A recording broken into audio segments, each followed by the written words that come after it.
नेपाल हमारे भारत का एक ऐसा पड़ोसी मुल्क जिससे हमारा रोटी बेटी का नाता है। हमारी संस्कृति और इतिहास उस देश से जुड़ा है।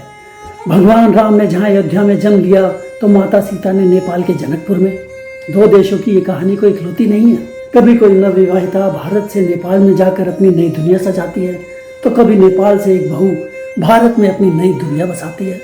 लेकिन आज भारत का यही पड़ोसी देश नेपाल नाराज है।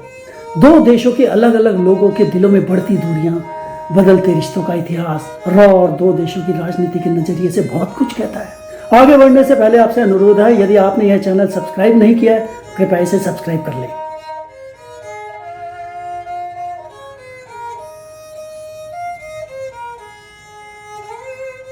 भारत और नेपाल के रिश्तों की हवा बदल रही है। वहां के लोग भारत से नाराज हैं। भले ही बदलते वक्त के साथ दोनों देश पास भी आए हैं, लेकिन तब भी दोनों देशों को ही एक दूसरे से कई शिकायतें हैं जो कल भी थी वो आज भी हैं। जिसके बीच में है भारत की वो सबसे बड़ी शिकायत जिसके चलते दोनों देशों के बीच की यह खाई लगातार चौड़ी होती जा रही है। भारत की यह शिकायत है कि नेपाल पाकिस्तान और चीन के प्रभाव में अपनी धरती पर भारत विरोधी गतिविधियों को हवा दे रहा है।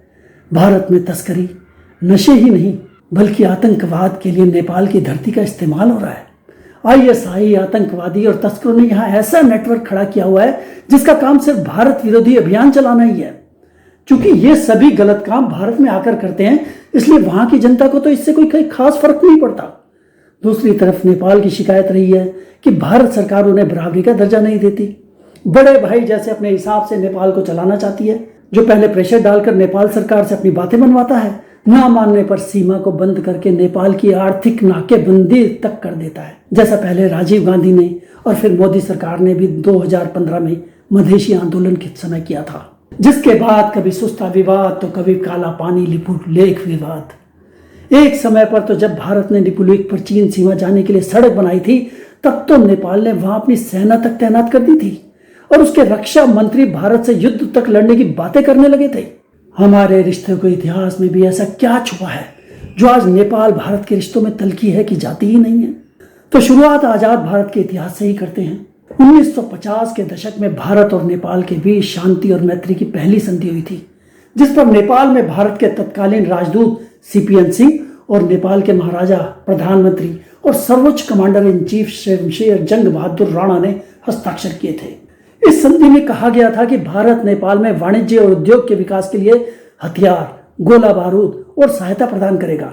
दोनों सरकारों ने निर्णय लिया कि किसी तीसरे देश को उनके संबंधों के बीच कोई टकराव पैदा नहीं करने देंगे और यदि कोई उल्लंघन या टकराव होता भी है तो वो एक दूसरे को सूचित करने में संकोच नहीं करेंगे।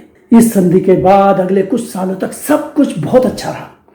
भारत और नेपाल के संबंध इतने अच्छे इसके बाद कभी नहीं रहे। भारत में लोकतंत्र की स्थापना के बाद 1951 में नेपाल में भी लोकतांत्रिक राजनीतिक व्यवस्था शुरू हो गई थी। 1959 में पहला आम चुनाव हुआ। नेपाली कांग्रेस ने भारी जीत हासिल की और नेपाल की पहली लोकप्रिय सरकार बनाई। लेकिन दिसंबर 1960 में ही नेपाल के नए राजा महेंद्र वीर विक्रम शाहदेव ने लोकतांत्रिक सरकार को बर्खास्त कर दिया, जिसके बाद लोकतंत्र का स्वाद चख चुके नेपाल में अब उथल पुथल शुरू हो गई। 1959 में लागू हुए संविधान को 1962 में समाप्त करके एक बार फिर सारे अधिकार नेपाल की राजशाही को दे दिए गए।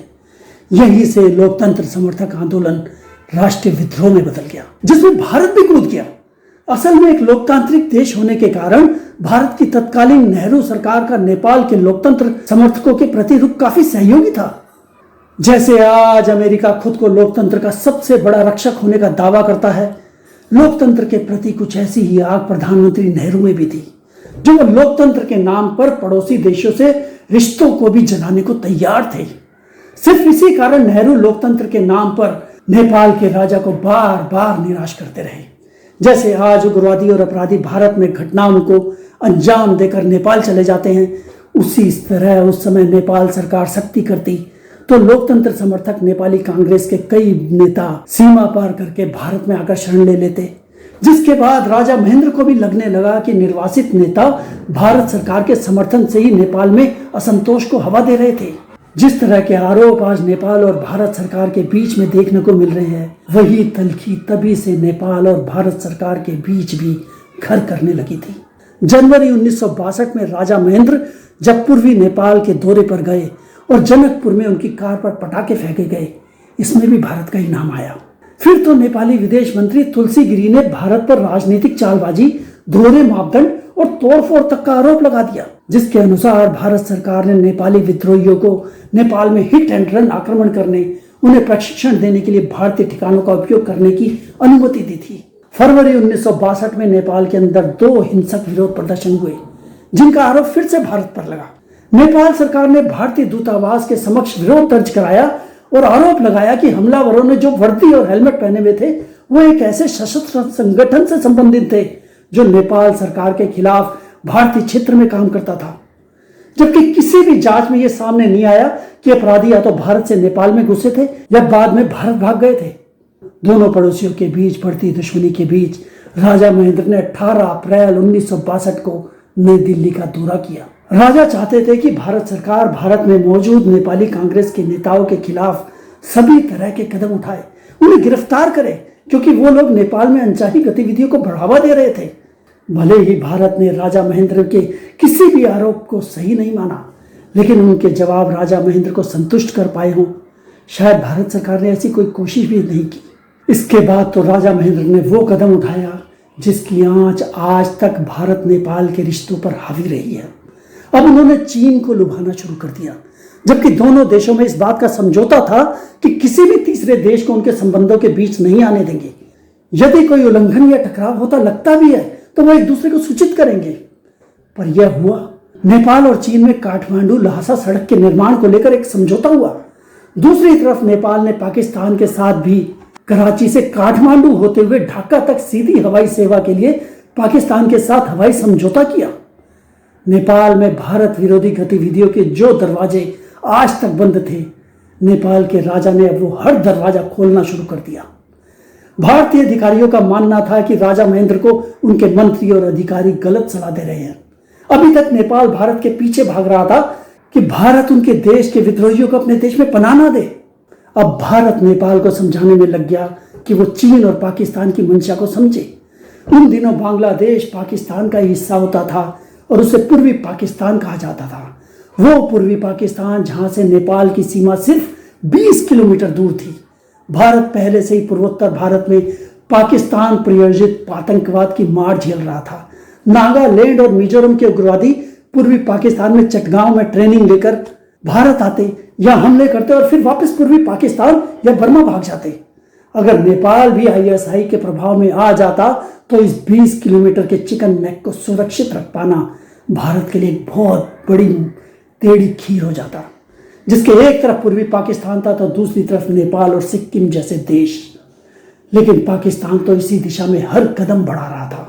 9 मई 1963 पाकिस्तान के राष्ट्रपति मोहम्मद अयूब खान ने काठमांडू का दौरा किया, जिसका उद्देश्य नेपाल के राजा महेंद्र को यह याद दिलाना था कि नेपाल के भारत के अलावा और भी मित्र हैं। नेपाल नरेश की भारत के प्रति बेरुखी के चलते एक ही साल के अंदर नेपाल में पाकिस्तान और चीन का प्रभाव बहुत ज्यादा बढ़ गया। मदरलैंड और नया समाज जैसे नेपाली समाचार पत्रों में अब चीन के समर्थन और भारत के प्रति दुष्प्रचार के लेख छपने लगे, जिनमें भारतीय अधिकारियों पर आरोप लगाए जाते।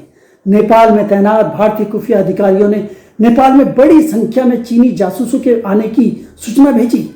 भारतीय अधिकारियों को अब यह उम्मीद करना बहुत ज्यादा लगने लगा था कि नेपाली अधिकारी राजधानी सहित पूरे नेपाल में चीनी एजेंटों की उपस्थिति पर कोई ध्यान देंगे। दूसरी तरफ हमारा देश भी 1962 और 1965 के युद्धों में उलझ गया। युद्धों से ज्यादा युद्ध के बाद भारत के लिए इनके नतीजों से निकलना ज्यादा जरूरी था और यहीं से भारत में एक बदलाव की हवा नजर आने लगी। इससे पहले देश के प्रधानमंत्री नेहरू कूटनीति में घुसना ही नहीं चाहते थे। उन पर लगे आरोपों को देखें तो हो ही नहीं सकता कि वो चाणक्य से थोड़े भी प्रभावित हो। वहीं उनके विपरीत उन्हीं की बेटी इंदिरा गांधी कूटनीति की माहिर खिलाड़ी थी। उन्होंने आते ही भारी खुफिया एजेंसी रॉ की स्थापना करके उसे भारत के सभी पड़ोसी देशों में काम करने की खुली छूट दे दी। भारत की नई जासूसी संस्था रॉ की पूर्वी इकाई भी नेपाल में पाकिस्तान और चीन के इरादों पर पानी फेरने में जुट गई, जबकि नेपाल नरेश तो अब भारत की सुनना ही नहीं चाहते थे। जनवरी 1972 में राजा महेंद्र का निधन हो गया और उनके बेटे राजा वीरेंद्र वीर विक्रम शाहदेव ने उनका स्थान ले लिया, जिन्होंने अपने पिता द्वारा निर्धारित नीति को ही जारी रखने का निर्णय लिया।